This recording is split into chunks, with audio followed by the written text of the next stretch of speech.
მოგესალმებით. კომერსანტის პირდაპირ ეთერშია გადაცემა პროფესიონალები. მე მისი წამყვანი ირაკლი მაკალათია ვარ. დღეს ჩვენი სტუმარი გახლავთ რამაზ გერლიანი, ეკონომიკის დოქტორი, სფეროჰოლდინგის ეკონომიკური რეფორმების ხელმძღვანელი.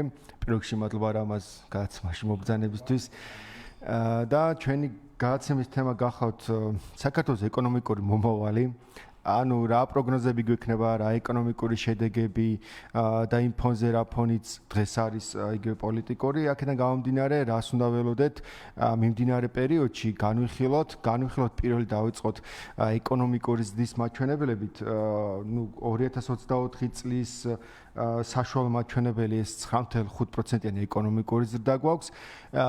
გასაგებია რაღაც შეიძლება ვთქვათ, რომ ჩვენი განვითარების ქვეყნისთვის დაბალი მაჩვენებელია, თუმცა 9.5% მაინც პოზიტიური მაჩვენებლად მოჩანს. ამის შეფასება გვინდა ერთი და მეორე, რასაც დინამიკაში გავყვებით იგივე 2024 წლის მიმდინარე პერიოდს, ოქტომბერში ჰქონდა 11%-იანი ეკონომიკური ზრდა, შემდეგ მოდის კლება, ნოემბერში გვაქვს 7.5%-იანი ეკონომიკური ზრდა და დეკემბერში 6.7%-იან ეკონომიკურ ზრდამდე შემცირდა ეს ეკონომიკური ზრდის ტემპი.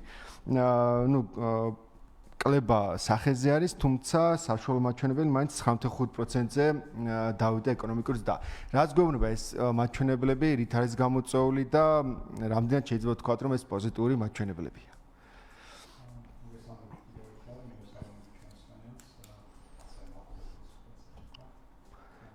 გასაკვირია, როდესაც დადებითი არის და ეს ცალსახად დაითქვას, რომ კარგია, მაგრამ ჩვენ ხშირად საუბრობთ იმაზე, რომ ტრანსფორმაციის პროცესში მყოფი ქვეყნისთვის ერთნიშნა ეკონომიკური ზრდა ეს არ უნდა იყოს, ვთქვათ, მიზანი და ის ვერ შეიძლება ჩაითვალოს რაღაც, ვთქვათ, გრანდიოზულად ან დიდ, ვთქვათ, ეკონომიკურ გარღვევად. მოგეხსენებათ, რომ როდესაც ჯერ კიდევ ექსტენსიური ზრდის ფაქტორები არ არის ამოწურული, ამ ფონზე თუნდაც 9, თუნდაც 10%-იანი იყოს არსებითი მნიშვნელობა არ აქვს ეკონომიკურ ზრდას, ესეც არ იქნება ამას ემატება გარკვეული ტიპის მოდელის მანიპულაციები, რომელმაც შეიძლება ციფრობრივ დონეზე გაზარდოს ეს ეკონომიკური მაჩვენებელი და პლუს რაც შეიძლება ჩავთვალოთ მინუსად ამ თუნდაც მოგზადებული ზრდისა არის ის, რომ ის არ არის ინკლუზიური. სამწუხაროდ ამაზე ყველავთან ხდებით. ის ვერ დადის რიგით მოქალაქემდე და ამ პოზიტიური ეკონომიკური ზრდის, ვთქვათ, კვალობაზე ჩვენ გვაქვს მეორე მხრივ ნეგატიური მაჩვენებლები, როგორც არის იგივე ცხოვრების დონის თავარი ესეთი მაჩვენებელი, ეს სიღარიბის მაჩვენებელი, ხო? მისთვის გვჭირდება ეკონომიკური ზრდის პროცენტული გარკვეული ზრდა, ან მისი, ვთქვათ, ციფრობრივი მაჩვენებელი, იმიტომ რომ ეს იყოს შესადარისი როგორც სხვა ქვეყნებთან, ასევე ის ერთ-ერთი კარგი ინდიკატორი არის ცხოვრების დონის თვალსაზრისით. შესაბამისად, ცხოვრების დონეს ასევე გვიჩვენებს მოსახლეობის მდგომარეობა. ეკონომიკური ზრდა, რომელიც ვერ უზრუნველყოფს მოსახლეობის უდიდესი ნაწილის კეთილდღეობას, ის ვერ იქნება ამ შემთხვევაში პოზიტიური. პლუს ამას დაემატება, ჩვენ მარტივად ვიცით, პრინციპში დამწყებ ეკონომისტებმაც კი იციან, თუ როგორ ითვლება მთლიანი შიდა პროდუქტი, მე მთლიანი შიდა პროდუქტიდან უკვე ეკონომიკური ზრდა, როგორ შეიძლება ვთქვათ, მივიღოთ და გამოვიყენოთ. მთლიანი შიდა პროდუქტში გვაქვს 4 ძირითადი კომპონენტი, ხო ესეა? ერთი არის, ვთქვათ, ხარჯები, ანუ რასაც ხარჯავთ. არის ინვესტიციები, არის სახელმწიფო შესყიდვები და არის ეგრეთ წოდებული ENIX-ი, ანუ წმინდა ექსპორტი, სადაც ექსპორტს ვაკლებთ იმპორტს და ამ ნაწილს. მოდით თითოეულ მათგანს რო გავყვეთ, შევხედოთ ახლა ექსპორტის და იმპორტის ურთიერთდამოკიდებულებას, ეგრეთ წოდებული გარღვევა მათ შორის უარყოფითი სალდო წლიდან წლამდე სამწუხაროდ იზრდება. არ არის ესე ვთქვათ მისიან შეჩერების ანუ შეჩერებას გულისხმობ პროცენტულ დამოკიდებულებაში დარჩეს, რომ გარღვევა ეს იყოს და გრძელვადიან პერიოდში შეიძლება ვთქვათ, რომ პოზიტიურისგან შეიცვალა. ამის პერსპექტივა ჯერჯერობით არ ჩანს და წლიდან წლამდე სულ უფრო და უფრო მეტი რაოდენობით იზრდება იმპორტი და უფრო ესე ვთქვათ, ნაკლები რაოდენობით იზრდება ექსპორტი. თითქმის 1.5 ერთჯერ უფრო მეტი არის ექსპორტზე, ესე ვთქვათ, იმპორტი. რაც ძალიან ცუდია, იმიტომ რომ ამ შემთხვევაში ფინანსური რესურსები, განსაკუთრებით კონვერტირებად ვალუტაში, გაედინება ქვეყნიდან და მის, ესე ვთქვათ, სწორი ეკონომიკური პოლიტიკით, ეკონომიკური თავისუფლების და თავისუფალი მეწარმეობის ხარდამჭერი პოლიტიკით, თუნდაც რაღაც დონეზე ან შეჩერება, ან შემცირება მოარყოფითი სალდოსი ძალიან წაადგებოდა მათ შორის ეკონომიკურ ზრდასაც. ერთ-ერთი არის ეგრეთ წოდებული მოხმარების ნაწილი. მოხმარების ნაწილი კარგად გვიჩვენებს მოსახლეობის სხვადასხვა ფენის მოხმარების ზოგად უნარს. თქვენ ახლა სტატისტიკოსი ბრძანდებით და ამ მიმართულებით ძალიან კარგად იცით მოხმარებას რაოდენობის ზოგად დიდი მნიშვნელობა აქვს და სწორად აქ გვაქვს პრობლემა ამ ინკლუზიურობის თვალსაზრისით, რომ ეს ღარიბი მოქალაქეები, რომლებიც 600,000-ზე მეტია და კიდევ ესე ვთქვათ განაცხადი რამდენს აქვს შეტანილი ეს კიდე დამატებით, თითქმის მოსახლეობის 40-55% სიღარიბის ზღვას მიღმარჩება. სიღარიბის ზღვასთან ახლოს კიდე რამდენი არის ეს კიდე მეორე საკითხია. შესაბამისად ამ ადამიანის მოხმარება არის ამ ოჯახების მოხმარება ძალიან ცოტა. ეს განსაზღვრავს მათ ესე ვთქვათ ისინი ღარიბები არიან, სიღარიბის ზღვაზე არიან თუ ჭირდება თუ არა გარკვეული ტიპის ხელშეწყობილი პოლიტიკის გატარება. მაგრამ ამავდროულად ჩვენ გვაქვს მეორე ვთქვათ მაჩვენებელი მოსახლეობა რომელიც არის ღარიბი, ამავდროულად ისინი ღებულობენ ფულად შემწეობას. სახელმწიფომ გაატარა ესეთი ტიპის პოლიტიკა, ანუ სად არის გარკვეული პროცენტი ამ 9.5-დან, ამას მინდა ვთქვათ ხაზი გაუსვა. რეალურად მოსახლეობა, რომელიც მანამდე შემწეობას იღებდა და იღებდა ბიუჯეტიდან და ჩვენ ვიცით, რომ ოდესაც საუბარი არის სახელმწიფო შესყიდვებზე, ერთ-ერთ კომპონენტზე, იქ თვითონ სიტყვა გვეუბნება რაღაცა უნდა შეისყიდოს სახელმწიფომ. მან რო გასცეს რაღაცა ჯილდო, რო გასცეს პენსია, შემწეობა, ეს თლიანში და პროდუქტში ვერ აისახება. მაგრამ ამას თუ იგივეს თუ ხელფასს დავარქვევთ, ჰონორარს დავარქვევთ ასე შემდეგ, ის აისახება თლიანში და პროდუქტში. ან წარმოიდგინეთ ჩვენ ამ შემწეობის მიმღებებიდან დათქმა გავაკეთეთ ესეთი შესაძლოა თავის შინარსით ეს დათქმა სწორიც იყოს, იმიტომ რომ ოდესღაც უნდა შემოუტრიალდეთ სიღარიბის ვთქვათ მიმართ დადებითი ვთქვათ კონტექსტიდან მისი ესე ვთქვათ ცოტა უნდა განვერიდოთ სიღარიბეს პირდაპირ ამ სიტყვის მნიშვნელობით, რომ ხელფასი არ იქნებოდა განმაპირობებელი იმისა, რომ სიღარიბის შემწეობა მოეხსნათ. და ამ ფონზე დაახლოებით 200,000 ადამიანი, რომელიც შემწეობას ღებულობდა ბიუჯეტიდან, უცებ დავარქვით ხელფასები და ამ ადამიანებს მივეცით ხელფასად. შესაბამისად, ახლა რა მნიშვნელობა აქვს? თუნდაც მაკროეკონომიკურად, თუნდაც შინარსობრივად. ბიუჯეტიდან თუ ვაფინანსებმე ადამიანს, მას შემწეობას დავარქვევ თუ ხელფასს დავარქვევ, შინარსით ეკონომიკური მოხმარების თვალსაზრისით, ეკონომიკური თვალსაზრისით ამას მნიშვნელობა არ აქვს. მაგრამ დათვლით ამ შემთხვევაში მეთოდოლოგიით მნიშვნელობა აქვს, იმიტომ რომ უცებ ეგრეთ წოდებული შემწეობა, რომელიც არ შედიოდა თლიანში და პროდუქტის მოცულობაში, უცებ გადაერქვა და ის გახდა შესყიდვის საგანი. ანუ შევიძინეთ ჩვენ სამუშაო ძალა, ესე გამოდის სახელმწიფომ და შესაბამისად ამით გამზარდეთ ეგრეთ წოდებული G კომპონენტი, ანუ სახელმწიფო government შესყიდვა, ასე რომ ვთქვათ, და შესაბამისად ამით გარკვეული პროცენტი შევძინეთ. და ასეთი ტიპის манипуლირებებზე მაქვს ამ შემთხვევაში საუბარი, რაც რასაკვირველია, ცოტა დიდად გვაჩვენებს ამ შემთხვევაში თლიან შიდა პროდუქტს და შესაბამისად აქედან გამომდინარე ეკონომიკურ ზრდას და პლუს ამას ემატება მეთოდოლოგია, რომელიც ასაკურია ყველგან ერთი და იგივეა, უბრალოდ ჩვენთან არ გვაქვს ბოლომდე ჩაშლილად ზუსტი ესე ვთქვათ მიდგომები, თუ მართლა როგორ ითვლის სტატისტიკის ვთქვათ სამსახური ამ შესაბამის ვთქვათ მაჩვენებელს. და რომს ყველაფერს სწორად ითვლიდეს, ვინაიდან ჩვენთან გავლენები ასეთი ტიპის სტრუქტურებისა რაოდენ ავტონომიურობაზე არ იყოს საუბარი სახელმწიფო მხრიდან ძალიან დიდია, მათი კორექცია ყოველთვის მეტობისკენ ხდება, ასეთ მაჩვენებლების შემთხვევაში პირობითად უმუშევრობა რო ვიყოთ, მაშინ ნაკლებობისკენ ხდება ყოველთვის კორექცია და როდესაც რაღაცა ტიპის დადებით ასე ვთქვათ მაჩვენებელზეა საუბარი, პოლიტიკური ასე ვთქვათ მართველი გუნდის ან ასე ვთქვათ ხელისუფლების სასარგებლოდ, მაშინ ის მეტობისკენაა. მსოფლიო პრაქტიკაც ისეთია, საქართველოს არ არის გამონაკლისი. და ჩვენ კარგად ვიცით, რომ აქ შეიძლება ცდომილება გქონდეს დაახლოებით 2%-იანიც კი.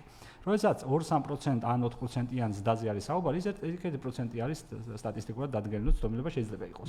და მეორე კორექცია ხდება და ასე შემდეგ განვითარებულ ქვეყნებში და რაც უფრო მაღალი არის მაჩვენებელი ზრდისა, მით უფრო ასე ვთქვათ მეტი არის ეს ცდომილება. ჩვენ შემთხვევაში შეიძლება ვთქვას, რომ შეიძლება ეს მაჩვენებელი 7 იყოს. არ არის გამორიცხული აბსოლუტურად იგივე მეთოდოლოგიით ეს უშვებს ამას.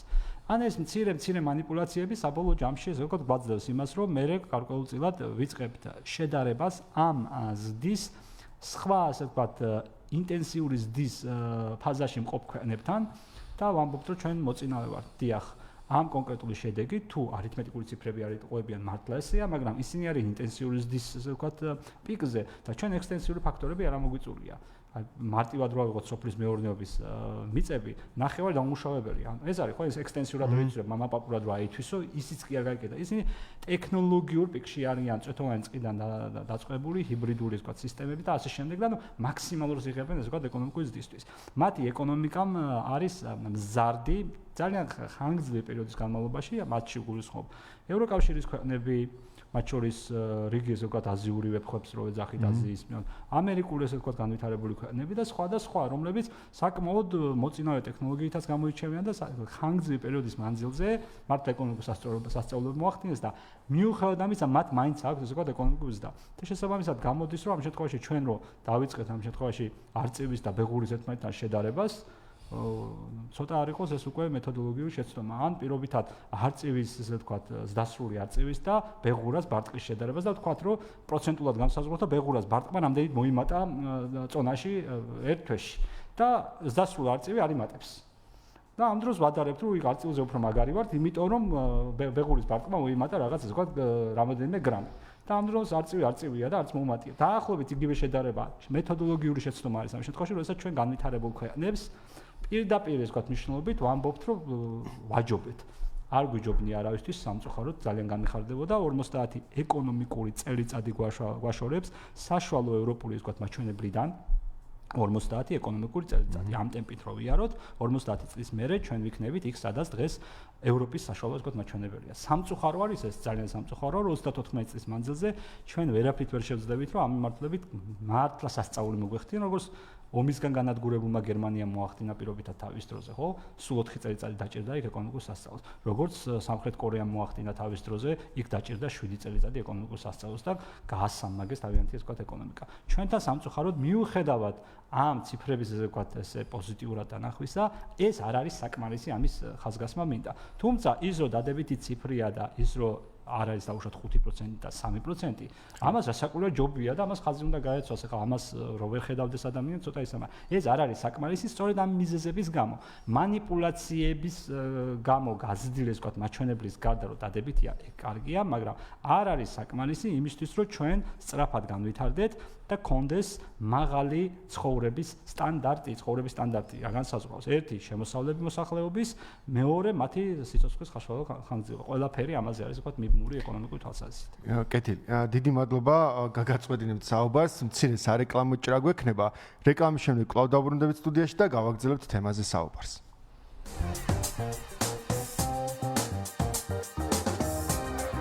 პროფესიონალები კომერსანტის ეთერში. რეკლამა რადიო კომერსანტზე.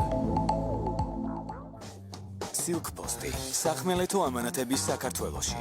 გამოიწერეთ ამანათები ჩვენთან და ისარგებლეთ სწრაფი სერვისითა და ბიუჯეტური ფასებით. დარეგისტრირდით. ჩვენი ვებგვერდის მისამართია: www.silkpost.g. სპეციალური შეთავაზება Toyota ცენტრი თბილისისგან. შეცვალეთ ძრავის ორიგინალის ზეთი და ფილტრის სპეციალურ ფასად.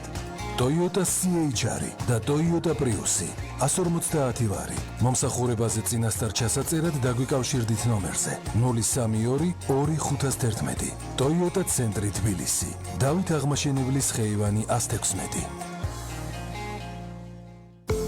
რეკლამა რადიო კომერსანტზე. პროფესიონალები რადიო კომერსანტის ეთერში. ჩვენ კვლავ დავბრუნდით სტუდიაში. ჩვენი სტუმარი გახლავთ რამაზ გერლიანი, ეკონომიკის დოქტორი, სფერო ჰოლდინგის ეკონომიკური რეფორმების ხელმძღვანელი.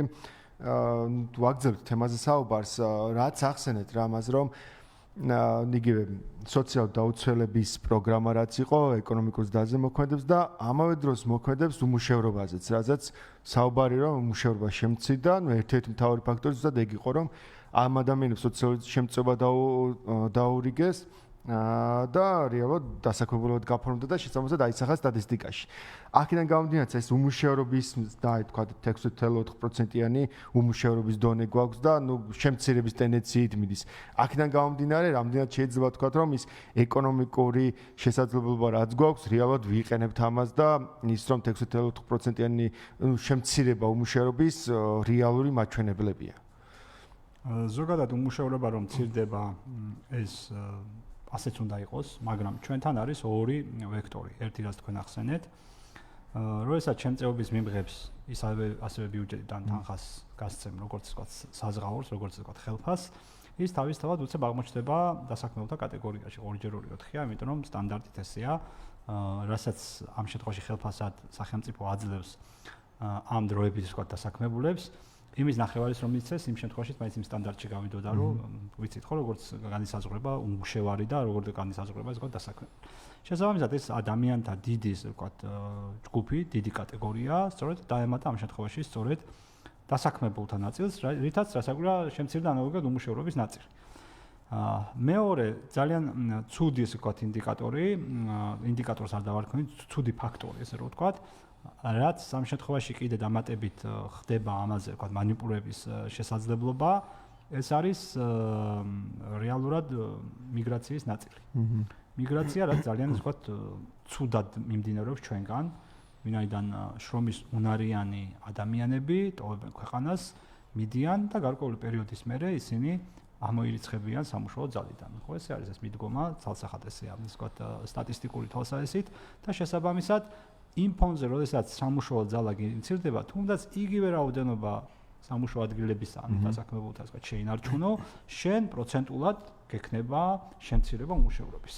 და ეს აბსოლუტურად არ ნიშნავს, რომ ქვეყანამ რაღაც წარმატებას მიაღწია. თუმცა აქ ხაზი უნდა გაისვას, რომ ბოლო მონაცემებით მათ შორის სამუშაო ადგილების თვალსაზრისითაც გარკვეული ასე ვთქვათ რაოდენობის დაარსებობს, მაგრამ ეს და ძირითადად გამოწვეული არის და თუ გამოვქვითავთ სოციალური შემწეობის მიმღებების გადაჯგუფებას ხელფასიანების რიგში, მაშინ ამ სამუშაო ადგილებშიც გვაქვს კლება. ანუ ეს ციფრი ხო არსებობს, რომ გამოვაკლოთ დღეს რამდენი ვთქვათ, რამდენი დასაქმებულია, რამდენი სამუშაო ადგილი, ამას რომ გამოვაკლოთ, ვინც გადავაჯგუფეთ სოციალური ვთქვათ შემწეობის მიმღებიდან სოციალური ხელფასის მიმღებად, ესე დავარქვევ, სოციალურ ხელფასიანებს თუ გავთიშავთ, აქაც კლება გვაქვს და ეს არის ძალიან ცუდი ამ შემთხვევაში. ერთ-ერთი კარგი ესე ვთქვათ მაჩვენებელი დასაქმების და უმუშევრობის თვალსაზრისით არის სწორედ ინდიკატორი ეს უმუშევრობის მაჩვენებელი, ხო? ესეც კეთილდღეობას განსაზღვრავს, იმიტომ დასაქმებულ ადამიანს მეტი აქვს შემოსავლები, უმუშევარს არა აქვს შემოსავლები ან ნაკლები, მოდი შეიძლება ესე ითქვას. ამიტომ ესე ცხოვრების დონესთან მიდის საბოლოო ჯამში. მეორე რაც გარკვეულწილად წეღანაც ვახსენე, პარადოქსულად ჩანს ამ შემთხვევაში, აშკარად, ეს გახლავთ ოჯახების რაოდენობა, რომლებიც სიღარიბის ზღვარს მიემარჩება და ღებულობენ შემწეობას. ამ ოჯახების დასრული მოქალაქეების რაოდენობა, რო შევკრიბოთ, გაცილებით გაცდება უმუშევრობის ესე ვთქვათ რაოდენობას. ანუ როგორი სიტუაცია გვაქვს ეკონომიკური ამის ახსნა მინდა, ერთის ხრივ ჩვენ თვლით რომ მოქალაქე არის დასაქმებული, მაგრამ სამწუხაროდ ის არ არის თვითკმარი. და ამავდროულად მიგვაჩნია რომ იმდენად არა თვითკმარია რომ სიღარიბეშია მოქცეული. ანუ ესეთი ტიპის დასაქმება არ უნდა იყოს სახარბიელო. ანუ განვითარებულ ქვეყნებში დასაქმებული ნიშნავს დასაქმებას და ის აუცილებლად არის თვითკმარი და არა მარტო თვითკმარი, მომავალზე ფიქრობს და იქ დანაზოგსაც აკეთებს დაწყებული საპენსიოდან დამთავრებული სხვა ტიპის ვთქვათ დანაზოგით და მე სწორედ ის ინვესტიციებია როგორც ადგილზე მე ინვესტირდება და მათ შორის ჩვენთანაც რო შემოდის პირდაპირ ესეთი სხვა უცხო ქვეყნებში დაზოგილი თანხებიდან ვღებულობთ ამას. ჩვენთან სამწუხაროდ ეს დაზოგვის სისტემა პრაქტიკულად მოშლილი, იმიტომ მოქალაქეების დიდ ნაწილს ეს შესაძლებლობა არ აქვს, განშლადობის თვალსაზრისით ვამბობ თუ რომელიღაც ესე ვთქვათ თითზე ჩამოსათვლელი ფირმა ან ესე ვთქვათ ფიზიკური პირი რაღაცას დაინვესტირებს, ეგ ძალიან ცოტა პროცენტულად რო შევხედოთ, მასიურად რო შევხედოთ მოქალაქეებში, ინვესტირების ერთი და არც შესაძლებლობა არ არის, არც ვთქვათ შესაბამისი ადგილი არ არის იმისა, რომ დაინვესტირონ, ჩვენთან ხომ მოშლილი არის ყველაფერი არის საფონდო ბაზისიდან დაწყებული, რომ სადმე რომ გაუჩნდეს ადამიანს სული. ერთადერთი საბანკო სექტორი, სადაც შეიძლება ანაბარზე შეიტანოს. ამიტომაც, ანუ რომც კონდეს, მაინც არ არის ეს და იმიტომ არ არის, რომ არა აქვს. ანუ მიზეზ-შედეგობრივ კავშირშია. ანუ ეს მაჩვენებელი ძალიან პარადოქსულია. თუ დასაქმების მაჩვენებელი მაღალი გაქვს, მაშინ რატო ყავს ამდენი სიღარიბის ზღვარს მიმმა დარჩენილი ჯერ ოჯახები და მე ამ ოჯახების დასრული შრომის უნარიანი ასე ვთქვათ ადამიანები. აი ეს უდიდეს პრობლემას წარმოადგენს და ეს იწვევს რასაკვირველია უნდობლობას უკვე შესაბამის უკვე მაჩვენებლების მიმართ. აქ ერთ-ერთი ფაქტორი ესე უმუშევრობაზე ასევე არის ქალაქად და სოფლად რო ჩავშალოთ. ყველა სოფლიდან გარბის მოქალაქეები მოსახლეობა იცლება და საშუალებაზე მიმართავენ ძირითადად მაინც ასე ვთქვათ ქალაქებს. და მათ შორის უცხოეთშიც გადიან. ამ დროს სოფლად უფრო ნაკლები გვაქვს უმუშევრობის მაჩვენებელი. ვიდრე ქალაქში. ანუ ესეც უკვე ცალსახად და გვეუბნება, რომ ეს ციფრი არ არის რელევანტური და მისი სანდოობის მაჩვენებელი ჩვენს რეალობაში არის დაბალი, მიუხედავად იმისა, რომ ანალოგიური სტანდარტით ითვლება უმუშევრობა, როგორც თუნდაც ევროპის ქვეყნებში. ამას სტანდარტზე ხო არ ვსაუბრობთ ამ შემთხვევაში. მაგრამ ეს ვთქვათ პრობლემა დგას. და ეს პრობლემა დარჩება მანამ, სანამ ეს ვითარება არ შეიცვლება იმისკენ, რომ მოქალაქეები გახდნენ თვითკმარნი, ისინი გახდნენ ესე ვთქვათ მესაკუთრეები, ესე რომ ვთქვათ, და თავიანთი საქმე გაუჩნდებათ და არა ესე ვთქვათ გარედან გულისხმობს სახელმწიფოს მხრიდან რაღაც დაგეგმილი ესე ვთქვათ მიმართულებით და მე ცდიან და არ გამოდის და ნუ მე ესე იკარგება სახელმწიფოსა და ხალხს შორის ეგ რაღაც პერსპექტივები დაწყებული ესე ვთქვათ რაღაც პროგრამებით დამთავრებული სხვა თუნდაც ახლა სოციალური შემწევრების მიმღებების სოციალური ხელფასის დანიშვნის ნაწილს რომ შევეხოთ.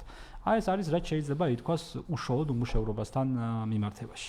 ხო, აი ინვესტიციებსაც შეეხეთ და ზუსტად ეგ არის რომ ნუ პირველი ის რომ ინვესტიციები მცირდება და სარეკორდოდ მცირე ინვესტიციები გვაქვს, მერე რაც გვაქვს ინვესტიციები, ამ ინვესტიციების 60-80% რეინვესტირებული ინვესტიცია და რეალურად შიდა დაბანდება და მოზიდული ინვესტიციები არის და ამ ფონზე ხა რაც ხდება, რა ეკონომიკური მდგომარეობაც გვაქვს და რა პოლიტიკური, ასე ვთქვათ, დღის წესრიგი დღეს საქართველოში აი ამ ფონზე კიდევ ასე ვთქვათ ინვესტიციების მოზიდვის რამდენად გვაქვს ეს პერსპექტივები შეიძლება რიტორიკულ კითხვადაც ჟღერდეს რომ აი რა პერსპექტივებია რომ ეს ინვესტიციები გაიზარდოს და იგივე ფუალდი ნაკადების შემოსვლა გაიზარდოს ქვეყანაში საინვესტიციო ნაწილში პირდაპირ ამ სიტყვის მნიშვნელობით გვაქვს გარღვევა ბოლო 7-8 წელიწადი შეიძლება ესე დაერქვას სამწუხაროდ საქართველოს ეკონომიკურ ისტორიას ეს 30 წელი ვთქვათ არა 34 აი საიდანაც დაიწყო ცოტა ეკონომიკური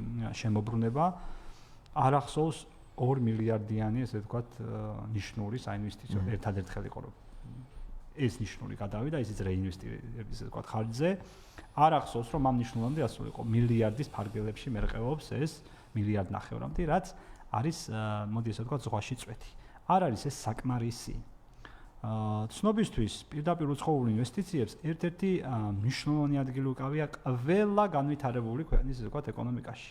მათ შორის ეს რომ მნიშვნელოვანი კომპონენტი, ამიტომაც არის თლიანი შიდა პროდუქტის, ანუ ეკონომიკური ზრდის მაჩვენებელში ინვესტიციები მოცემული. ანუ ინვესტიციების კომპონენტი მნიშვნელოვანი არის ეკონომიკური ზრდისთვის. ეს ცალსახაა. ამ შემთხვევაში შეიძლება დავყოთ საგარეო და საშინაო ინვესტიციებად.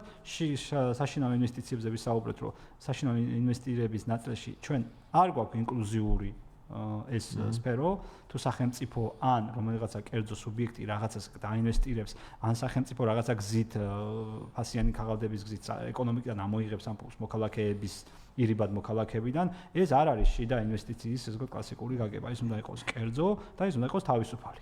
ეს არის ყველაზე მთავარი და საგარეო ინვესტიციებში პირდაპირ უცხოურ ინვესტიციებს რასაც ვეძახით, აქ გვაქვს ძალიან მნიშვნელოვანი ჩავარდნა. ზრდის ტემპს რო ვაკრიტიკებდეს, კიდე მესმის. აი მაგალითად ეკონომიკის ზრდასთან მიმართებაში ვაკრიტიკებთ ზრდის ტემპს. ანუ ზრდა თვითონ გეუბნება, რომ რაღაც ზრდა არსებობს. აქ პირიქით რეგრესი გვაქვს. რაც ქონდა რამოდენიმე წლის წინ, იმაზე ნაკლები გვაქვს და ანუ ძალიან რთული ვითარება მე ვისურვებდი რომ რამოდენიმე ესე ვთქვათ წლის მანძილზე თუნდაც 10 წლის მანძილზე ყოფილიყო მზარდი ტრაექტორია და რაღაც პროგნოზირებდეთ ამ გრძელი მწკრივიდან გამომდინარე რომ პირობითად 2026-27 წლებში სამხელა იქნებოდა პირიქით მერყევი და კლებადი ტენდენცია გვაქვს უცხოური ინვესტიციებისთან მიმართებაში სამთავრობო ჩარევები ამ შემთხვევაში ან რაღაცის გაჟღერება პერსპექტივაში 2026-27-28 წლებში თუნდაც არაბული რაღაც ინვესტიციების შემოსვლა ეს ვერ შეცვლის სურათს რადიკალურად მაშინ როდესაც სხვა მიმართულებით სამწუხაროდ ეს მდგომარეობა გვეუბნება იმას რომ ცივილური ქვეყნებიდან საინვესტიციო ნაკადები იქნება შემცირებული იქნება პირდაპირ ამ სიტყვის მნიშვნელობით, ნუ რეინვესტირებას თუ შეიძლება რაღაცას გაუჩნდეს ინვესტირების სურვილი, მაგრამ ნაკადები აშკარად ტენდენცია ამისკენ მიტის. და ამას ვერ დააკომპენსირებს რამოდენიმე 4 წელიწადზე გათვლილი თუნდაც გაჟღერებული 6 მილიარდიანი ასე ვთქვათ საინვესტიციო პაკეტი, ეს ვერ იქნება, ასე ვთქვათ, მის საპირისპირო. თუმცა ნებისმიერ ერთი დოლარი მნიშვნელობა არ აქვს ამ შემთხვევაში საიდან იქნება ეს არაბეთიდან იქნება თუ სხვა ნებისმიერ ასე ვთქვათ სივრციდან 1 დოლარი რომელიც ინვესტირდება არის ძალიან კარგი, იმიტომ მისი ფისკალური ეფექტი როგორც დასაქმების, ასევე ასე ვთქვათ სხვადასხვა კეთილდღეობის თვალსაზრისით არის კარგი. ანუ ამას ცალსახად ხაზი უნდა გაესვას, მაგრამ ეს არ უნდა იყოს რაღაცის ასე ვთქვათ სანაცვლოდ, ანუ იქ დაიკლო, მაგრამ სამაგიეროდ აქ ასე ვთქვათ რაღაცას ვთქვათ ვაკეთებ. ჩვენ ჩავაგდეთ მნიშვნელოვანი ასე ვთქვათ პროექტები საინვესტიციო მიმართულებით, მათ შორის გრძელვადიანი ეფექტის მქონე, იმიტომ რომ ამ შემთხვევაში საუბარი არის ჯერ მათ შორის ანაკლიის პორტზე და სხვა ასე ვთქვათ მნიშვნელოვან პროექტებზეც, რომლებიც განგრძობადი იყო, იმიტომ ანაკლიის პორტის გარდა იქ მთელი ინფრასტრუქტურა ის დამატებით კიდე საინვესტიციო ასე ვთქვათ პაკეტებს მოითხოვდა. ამიტომ ამას იმიტომ უსვამ ხალხს, მათ შორის შესაძლოა ბევრი დარღვევით იყო და მართლა გასაჩერებელი იყო, იგივე ნამახვანი და ასე შემდეგ, ხო? თავიდან სწორად უნდა დაეთვალოთ და მე არ იქნებოდა ესეთი მოლოდინი რო აქვს, ასე ვთქვათ, ქვეყანას რო რაღაც საინვესტიციო, ასე ვთქვათ, ინტერვენციები მოხდება ამ დოზით და უცებ რო, ასე ვთქვათ, ჩავარდება. ამიტომ მარტო იმაზე დამოკიდებულება, რომ პერსპექტივაში გაჟღერებული საიდანღაც რომელიღაც სივრციდან რაღაც რაოდენობის ინვესტიციის შემო რა გარანტია გვაქვს, რომ ეს ინვესტიცია საერთოდ განხორციელდება ან იგივე ბედი არ ეწევა, რაც ეწია მრავალ ასე ვთქვათ დიდ და მსხვილ პროექტს. მაშინ როდესაც ცდიდა საინვესტიციო ნაწილზე არ ხდება ასე ვთქვათ აქცენტირება, თუნდაც ამ დაბალი შემოსავლების შემთხვევაში თუ ეკონომიკური ზრდა გვაქვს და ამას ასე ვთქვათ თუ აფიშირებენ, ესე იგი ეს იმას ნიშნავს, რომ შიდა საინვესტიციო ნაწილშიც გარკვეული პერსპექტივა, ანუ ზდისთვის ყოველთვის არის შიდა ინვესტირების გარკვეული ვთქვათ პერსპექტივა. ეს აბსოლუტურად გვაქვს ასე ვთქვათ მოშლილი დაწყებული მათ შორის ხალხის ფულიდან დამთავრებული ეგრეთ წოდებული ვთქვათ ფისკალური პოლიტიკით, სადაც საინვესტიციო გარემოს, შიდა საინვესტიციო გარემოს მაინც დიდად არ ეწყობა ვთქვათ ხელს. ხალხის ფულში გულისხმობ ამ შემთხვევაში თუნდაც საპენსიო და ნაზოგებს, რომელიც თავის დროზე გაჟღერდა, მე ვიღაცას არ მოეწონა ეს, რომ კერძო სექტორი ვთქვათ ჩართულიყო ამ პროცესში და მომხდარიყო მათ შორის ამ თანხების ვთქვათ ინვესტირება, რომ ეკონომიკაში კიდევ ვთქვათ შექმნილიყო დამატებითი სიმძლავრეები. და პლუს ამას ინვესტირებისთვის ვერასდროს ვერ იქნები მზად და არ გექნება ამ მიმართულებით დადებითი კონტექსტით გარღვევა, ანუ გავარდნა და ასე ვთქვათ რაღაც სასწაულის მოხდენა, თუ შენ საფონდო ბაზარი არ გაქვს ვთქვათ დალაგებული და საფონდო ბაზარი სამწუხაროდ არ გაქვს დალაგებული, იმიტომ რომ კერძო საკუთრების ვთქვათ ფორმირება სამწუხაროდ ჩვენთან ვერ და არ მოხერხდა და ნუ სავარაუდოდ ამ ტენდენციებით კიდევ კაი ხანს არ იქნება მიმართულებით რაღაც მნიშვნელოვანი გადაწყვეტილება მიღებული, უფრო მეტიც საკუთრებასთან ერთად უკვე ადამიანურ თავისუფლება დადგა ამ ქვეყანაში კითხვის ნიშნის ქვეშ და შესაბამისად ესეც დასაკვირვია საინვესტიციო გარემოს ძალიან ესე ვთქვათ აფუჭებს ყველა ესე ვთქვათ მაჩვენებლით ყველა მოცემულის ვთქვათ ინდექსით ეს აშკარად ჩანს სხვადასხვა კომპონენტში და საკვირველია ეს უკვე საინვესტიციო გარემოს იმიჯის შელახვა, როგორც იტყვიან ქართულ ანდაზაში, სახელის გატეხვას, თავის გატეხვა ჯობიო, დაახლოებით ესეთი ეფექტი ექნება გრძელვადიან პერიოდში.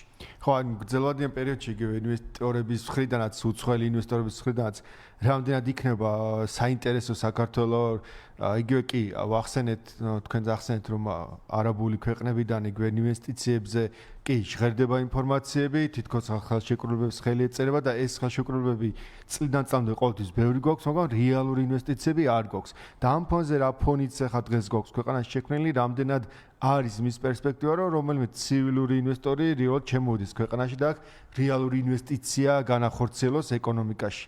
არც ცივილური და არც არაცივილური თუ სტაბილიზაციის აშკარად ვთქვათ ნიშნები არ იქნება, ამ შემთხვევაში არ მოახდენს მნიშვნელოვან ესე ვთქვათ საინვესტიციო ინტერვენციას, იმიტომ რომ ეს ასეთი ტიპის ესე ვთქვათ ინტერვენციები, როდესაც მთავარი ესე ვთქვათ მესაჭი არის მთავრობა და პოლიტიკური ესე ვთქვათ განსაზღვრული ჯგუფი, ყოველთვის იქვე მოიცავს ბიზნესისთვის, ინვესტორისთვის რისკს, ვაითო სიტუაცია შეიცვალა, ვაითო რაღაცა და ასე შემდეგ. ანუ ეს კითხვის ნიშნები რაღაცით უნდა იყოს ამ შემთხვევაში დაკომპენსირებული. და ეს დაკომპენსირებული სიტყვა არის ძალიან საშიში ამ შემთხვევაში, იმიტომ რომ ეს კომპენსირება ხდება ამ შემთხვევაში ქვეყნის ეროვნული ინტერესების ხარჯზე, იმიტომ რომ როგორ არის საერთოდ მაღალ რისკიან, ანუ სადაც რისკს მაღალს ხედავ, იქ მაღალი, ესე ვთქვათ, შემოსავალი უნდა მიიღო, ან მაღალი ბენეფიტი უნდა გქონდეს და ეს ბენეფიტი მხოლოდ და მხოლოდ მოხდება სახელმწიფოს და ხალხის ინტერესების ხარჯზე, იმიტომ იმას, რასაც თავრობას თავაზობს ამ პოტენციურ ინვესტორებს, ეს არის სახელმწიფო საკუთრება და ეს სახელმწიფო საკუთრება ეკუთვნის ხალხს. და შესაბამისად, მისი განკერძოებაზე არის თქმა და მე უკვე კონკრეტული 3-4 ესე ვთქვათ სუბიექტის მიერ გადაწყვეტა, რომ კონკრეტულ ინვესტორს ძალიან ესე ვთქვათ მიზერად მართლა ნიორის ქერქად მივცეთ და მე ის განახორციელებს შემდგომ უკვე ინვესტიციებს და ჩაუდოთ პირობითად ვალდებულებაში და შესაძლოა ვალდებულება არც კი შესრულდეს და ამით ვთქვათ დაყოვნდეს. ამის გამო იმ დიდი პროცესის გაჩერება, როდესაც ესეთი ტიპის უამრავი რაოდენობით ასე ვთქვათ რესურსი გაქვს, არის მინიმუმ ასე ვთქვათ უცოდინრობა, იმიტომ რომ როდესაც დაახლოებით 2 ტრილიონი ნახევარზე მეტი რესურსი გაჩერებული გაქვს, მის განკერძოებას არ ახდენ და არ აცლი კერძო სექტორს, რომ თავად იყოს მომზიდავი ამ ასე ვთქვათ ინვესტიციებისა და შენ მაქსიმალურად ხელი შეუწყო, არავინ არ გიშლის თავრობას და თავრობებს, რომ პარალელ რეჟიმში მართლა აქტიურად იყოს ჩართული და აძლევდე გარანტიებს როგორც უცხოელს, ასევე ადგილობრივს, რომ აქ მის ინვესტიციას არაფერი არ ემუქრება. ამ შემთხვევაში არბიტრის ნაცვლად, როდესაც შენ ხდები მხარე, ეს უკვე იმ თავითვე რისკიანობის მაჩვენებელს ძალიან ასე ვთქვათ მაღალ ნიშნულზე წევს. როგორც თავის დროზე გავაკეთეთ ხო 2016-17 წლებში მიწასთან მიმართებაში, სასოფლო სამეურნეო მიმართულებით ბევრი ინვესტორი გავაქცუნეთ პირდაპირ ამ სიტყვის მნიშვნელობით, გაიქცნენ უცხოელები და შესაბამისად დღესაც ბევრი მათგანი ცდილობს ასეთი ტიპის აქტივები მოიშორონ, იმიტომ რომ უყურებენ სიტუაციას ქვეყანაში, ისინი ვერ ხედავენ სტაბილურობის ვთქვათ ნიშნებს და ეშინიათ, რომ თავიანთი ეს დაინვესტირებული თანხა გარკვეულწილად იქნება ეს ვთქვათ რისკის ქვეშ. კეთილი. დიდი მადლობა. ჩვენ კვლავ რეკლამაზე გავდივართ. მცირე სარეკლამო ჭრილის შემდეგ კვლავ დაბრუნდებით სტუდიაში უკვე მესამე შემამჯამებელი ბლოკით და დავასრულებთ თემაზე საუბარს. დაგველოდეთ.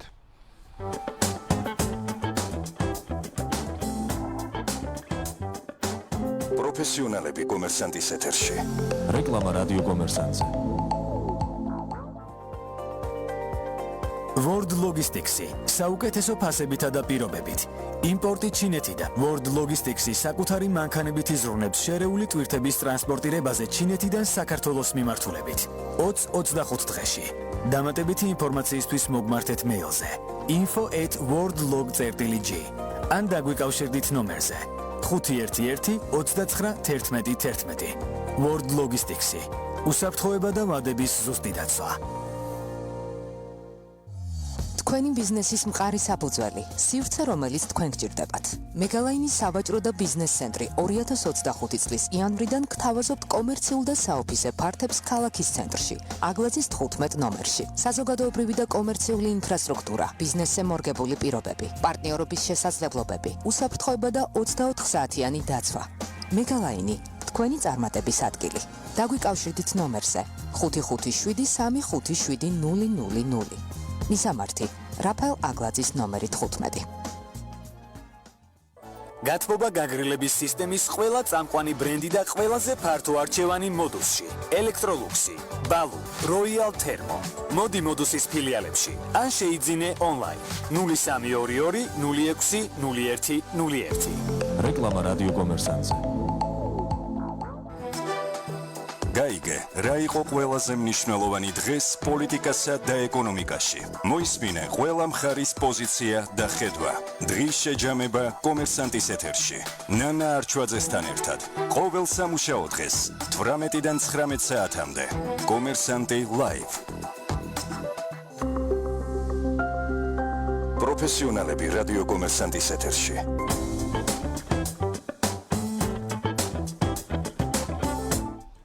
გვავდაბრუნდით სტუდიაში, ჩვენი სტუმარი გახლავთ რამაზ გერლიანი, ვაგრძელებთ თემაზე საუბარს და ეკონომიკურ ზრდაზე რაზეც საუბრობთ, რომ ასე ვთქვათ, ერთი არა ეკონომიკური ზრდა გვაქვს, ეს ეკონომიკური ზრდა შემდეგ უკვე აისახება ეკონომიკური სუბიექტების მიერ ბიუჯეტში შეტანილ თანხებზე.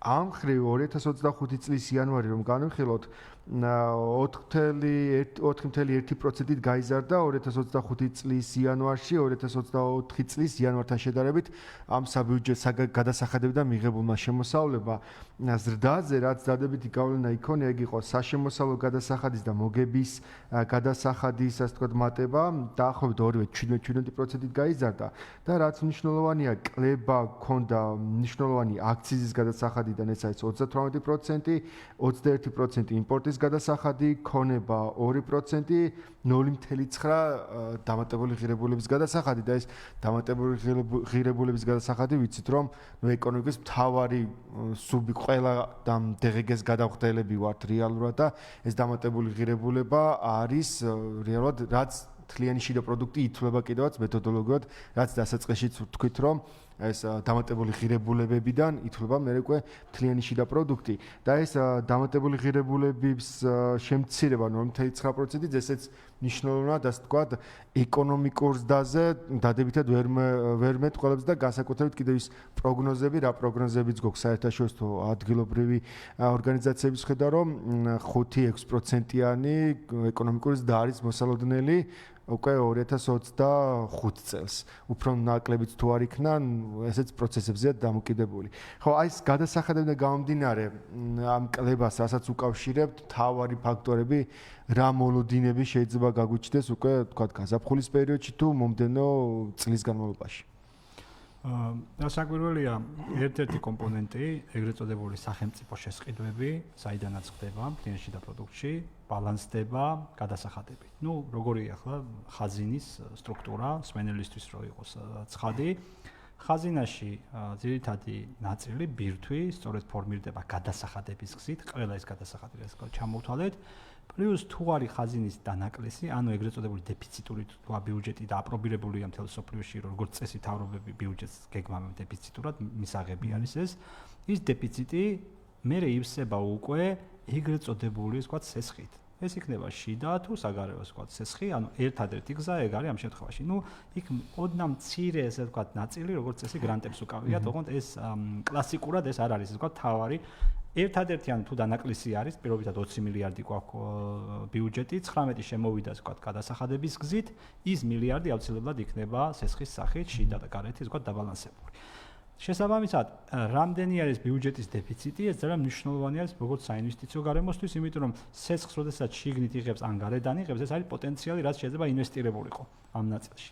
გადასახადები თავისი შინარსით არის, არ გამიკვირდება, როდესაც საშემოსავლო გადასახადი იზრდება ინფლაციის ფონზე, იმიტომ რომ ინფლაციის ფონზე იზრდება საკვირველია ხელფასები. მათ შორის საჯარო სექტორი, რომელიც ნახევარზე მეტ დასაქმებულთა რიცხოვნობას მოიცავს, ხო ესეა. საჯარო სექტორში არის დადგენილი, რომ გაიზარდოს და ეს ლოგიკურიცაა, ესეც უნდა იყოს, იზრდებოდეს წლიდან წლამდე, სხვაგვარად არც იქნება, მაგრამ ეს ზრდასთან ერთად იწევს პროცენტულ ცვლილებას არ იწევს, მაგრამ თანხმობრივ ცვლილებას იწევს, მაგალითად პირობითად დაუშვათ მე და თქვენ ჯამში დაუშვათ შეიძლება ხონდა შარშან 5000 ლარი დაუშვათ ხელფასი მიმდინარე წელს გაგვეზარდა 5500-მდე პროცენტს იგივეს ვიხდით, მაგრამ საშემოსავლო გადასახადის ზრდას იწევს და ეს ლოგიკურია. ეს ეკონომისტებისთვის ზოგადად არ წარმოადგენს რაღაც წარმატების ინდიკატორს. ბიუჯეტისთვის მნიშვნელოვანია, მაგრამ ეკონომიკისთვის ეს ინდიკატორი არ არის. ეკონომიკისთვის ინდიკატორი არის მოგების გადასახადი და თქვენ ახსენეთ ეგრეთ წოდებული DGG-ს ვთქვათ გადასახადი. მოგების გადასახადის ცვლილება, არასათანადო მისი ზრდა ან მისი შემცირება არის ძალიან ცუდი, ესე ვთქვათ, წინაპირობა, მოდი ცუდი ვთქვათ პროგნოზი, ეგრეთ წოდებული ვთქვათ ეკონომიკის დაავადების წინსწრელი, აი როგორც ადამიანის სიცხე უწყევს და რაღაცა არ არის ორგანიზმში კარგად, დაახლოებით ესე ეკონომიკისთვის, როდესაც მოგების გადასახადი გიმცირდება, ან ის მისი ზრდის ტენდენცია არ მიდის ისე როგორც ვთქვათ წესი და რიგია. ეს ამ შემთხვევაში ნიშნავს იმას, რომ არსებული ბიზნესებს შეუმცირდა ვთქვათ მოგება, ან რამოდენიმე ბიზნესი გაეთიშა და მათი მოგება სახელმწიფო ვერ ღებულობს. იმ ფონზე, როდესაც სხვა ტიპის, მათ შორის საშემოსავლო ნაწილი და ასე შემდეგ იზრდება, ეს ძალიან ცუდია. მათ შორის DGG-ს ნაწილში ვერ იქნება ასე ვთქვათ დამატებითი ღირებულება და შესაბამისად შეგემცირდა. ორივე ეს მაჩვენებელი კარგად ასახავს ეკონომიკურ მდგომარეობას, ეკონომიკური ორგანიზმის სიჯანსაღეს და შესაბამისად ეს ეფექტიანი, რამდენად ეფექტიანი არის ვთქვათ მთავრობა, რამდენად ეფექტიანი არის ამ შემთხვევაში ეკონომიკური პოლიტიკა, სწორედ აი ამ ორგანიზმის გადასახადის წინსწრები ინდიკატორად შეიძლება ჩაითვალოს სწორედ ეს გადასახადის ორი. სადაც სამწუხაროდ ჩვენ გვაქვს კლება, შესაძლოა ეს იყოს დროებითი, დროების გულისხმობ 1 წლიანი ან 2 წლიანი ახასიათებს ზოგჯერ ეკონომიკას ესეთი, მაგრამ შესაძლოა ეს გახდეს უკვე მერე მუდმივი და პერმანენტული და ამ შემთხვევაში ის აუცილებლად გრძელვადი ამ პერიოდში ურტყამს უკვე მათ შორის რეალურ საშემოსავლოს ვთქვათ გადასახადსაც. საშემოსავლო გადასახადის ზრდა გვაქვს, მაგრამ ის რომ ინფლაციისგან გამათავისუფლად რეალურ მაჩვენებელს მივსადაგოთ, ამ დონის ზრდა არ გვექნება, გვექნება უფრო ნაკლები და შეიძლება ისიც აღმოჩნდეს, რომ საერთოდ მინუსშიც კი იყოს. ანუ არ უნდა გვიკვირდეს, რომ რაღაცა ტიპის, რაღაცა ჯგუფის გადასახადები გვეზრდება, ვამბობ ამ შემთხვევაში შემოსავლობის ფინანსური თვალსაზრისით, პროცენტი ვერ გაიზრდება, იმიტომ რომ ამას მადლობა ღმერთს თავისუფლების აქტი, ასე ვთქვათ, კარგად არეგულირებს და რეფერენდუმის გარეშე ვერც ერთი საყოველთაო გადასახადი ვერ გაიზრდება, მხოლოდ ერთ-ერთი რჩება აქციზი, რომელშიც ასე ვთქვათ სამწუხაროდ მაინც ჩაერიენ და შესაბამისად მისი ზრდა და ასე შემდეგ მოხდა და სახეზე გვაქვს სწორედ ამის გამო მისი ზრდის ასე ვთქვათ კლების უბრალოდ ტენდენციები. ანუ ვერ იზრდება ამ შემთხვევაში სათანადოდ აქციზის ვთქვათ ნაწილი. თუმცა აქციზზე მაინც არ გავაკეთებდი აქცენტს, იმიტომ რომ აქციზი თუ საჭიროა დაიკლოს კიდეც თუნდაც, იმიტომ რომ აქციზი არის მარეგულირებელი გადასახადი და არა ეს საყოველთაო ტიპის ვთქვათ გადასახადი. მისი ფუნქცია არის რაღაც ტიპის საქონელზე და მომსახურებაზე, რომელსაც ნეგატიური მხარე გააჩნია საზოგადოებრივი თვალსაზრისით, პირობითად და უშუალოდ მოწევას ყავს ადიზიანებს, საწვავი გამონაბოლქვით გარემოს და ასე შემდეგ. ან მისი პრევენციის ერთ-ერთი ბერკეტიც არის და ამიტომ მას მე პრინციპში მის კლებას საგანგაშო დავთვლი. საგანგაშო თვლი ამ შემთხვევაში მოგების ნაწილის, მოგების გადასახადის და დივიდენდის ვთქვათ დაბეგვრის სისტემის არასათანადო ვთქვათ ზრდას და საგანგაშო არის ნამდვილად, როდესაც DGG-ს ნაწილში ზრდა არ გაქვს, პირიქით გაქვს კლება, იმიტომ რომ ეს არის ეკონომიკის ასე ვთქვათ სტაგნაციის ერთ-ერთი წინსწრები ასე ვთქვათ ინდიკატორი. ხო, აი ამ ფონზე რამდენად სესხის მოზიდვაზე ბრძანეთ თქვენ და საგარეო ვალის აღების რამდენად ასე ვთქვათ პერსპექტივები გააჩნია ამ ფონზე საქართველოს და მეორე მხრივ შიდა ვალით რამდენად შეიძლება ამის დაკომპენსირება. ბოლო პერიოდში ჩვენ სამწუხაროდ გვაქვს ტენდენცია, როდესაც შიდა ვალის ასე ვთქვათ ზრდის ნაწილში გვაქვს ძირითადად აქცენტი აღებული, რასაც საგარეო ვალსაც ვიღებთ, მაგრამ შიდაზე უფრო მეტად არის აქცენტირებული. პირობითად რომ შევადაროთ 10-12 წლის წინამდე მაჩვენებელს, მასთან შედარებით, რამოდენიმეჯერ არის შიდა ვალი გაზრდილი. შიდა ვალის ზრდა ნიშნავს იმას, რომ ქვეყნის რეზიდენტებს წაართვი პოტენციური ინვესტირების წყარო. ანუ ეს შიდა ვალი ვიღაცის დანაზოგიდან გამომდინარეობს. დანაზოგი გარდაიქმნება მერე, ასე ვთქვათ, ინვესტიციად. თუ არ დაზოგე ისე ინვესტიცია ვერ იქნება, ანუ ის თანხას, რასაც გაიღებ ინვესტიციის, აუცილებლად დაზოგილი თანხაა, ხო, რაც არ გაქვს, იმას ვერ დაინვესტირებ, ხო?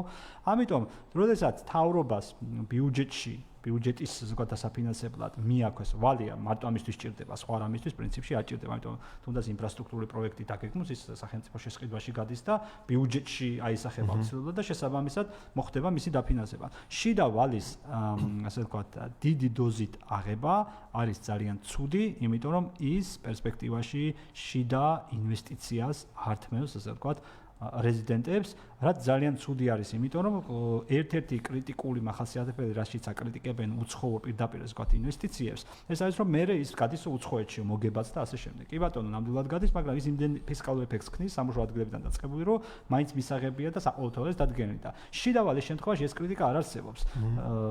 უბრალოდ შიდა ინვესტიციის შემთხვევაში, რასაც შიდა ვალი პრაქტიკულად ახშობს. შიდა ინვესტიციის შემთხვევაში მოგებაც შედეგიც ყველაფერი არის შიდა და შიდა ეკონომიკისთვის ეს კიდევ უფრო უკეთესია და იმ ფონზე, როდესაც ისედაც ვაკრიტიკებთ ამ საინვესტიციო ვთქვათ ნაწილს, წაართვა შიდა ბაზარს პერსპექტივა, ეს არის ძალიან ვთქვათ ცუდი და ცუდი პრაქტიკა დამკვიდრდა სამწუხაროდ ბიუჯეტის ვთქვათ დაფინანსების თვალსაზრისით შიდა ვალის ვთქვათ ხარჯზე და რასაკვირველია ეს არ არის ვთქვათ სახარბიელო. ეს იმ ფონზე, როდესაც ჩვენ თუნდაც შესაძლოა ამიტომ იყოს რომ ეს მაჩვენებელი სასარგებლო ამ შემთხვევაში ქვეყნისთვის, სასარგებლო ჭყალებს ვამბობ, რომ მაღალი ეკონომიკური მაჩვენებელი ვაჩვენოთ ზრდის თვალსაზრისით, რომ მერე პროცენტული დამოკიდებულება საგარეო ვალის აღების არეკომენდაციო ზღვრებსა და სპლენში და პროდუქტ შორის, ასე ვთქვათ, ისე იყოს, რომ კიდე მოგვეცეს საშუალება, რომ დამატებით საგარეო ვალი ავიღოთ. თუმცა შექმნილი პოლიტიკური ვითარების გამო საკმაოდ დიდი კითხვის ნიშნის ქვეშ დგას სამომავლოდ უკვე საქართველოს მხრიდან საგარეო ვალის აღების ვთქვათ საკითხი. ოღონდ ამ შემთხვევაში აღებით აიღებს, მაგრამ მისი სარფიანი აღება ჩვენ ბევრჯერ გვახსოვს, რომ თითქმის უპროცენტოდაც კი და ძალიან დაბალ პროცენტში, როცა სამთავრობო დონის ვალზე არის ვთქვათ საუბარი, სხვადასხვა ქვეყნიდან თუ ასე ვთქვათ საერთაშორისო ინსტიტუტიდან აგვიღია ეს ვალი და დღემდე გვაქვს ხო მათი ვალი. მაგრამ ეს იყო შესაბამისად დაბალ პროცენტიანი, როდესაც შენ ყველაფერს ცივილურს თითქმის ვთქვათ ხაზს გადაუსვამ, ლოგიკურია რომ იქ გაგიჭირდება მერე ანალოგიურ ასე ვთქვათ სარფიანი ვთქვათ ვალის აღება.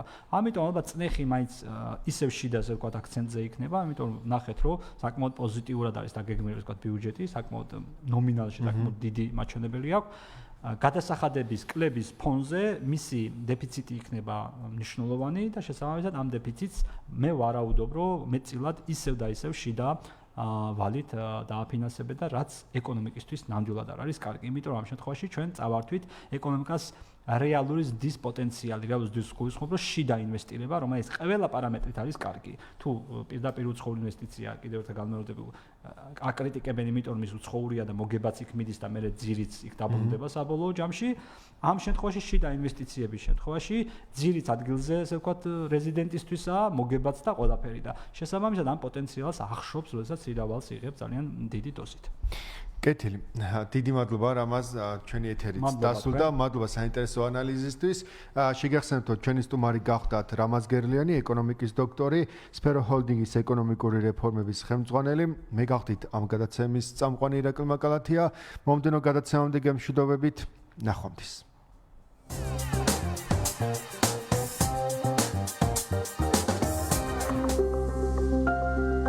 პროფესიონალები რადიო კომერსანტ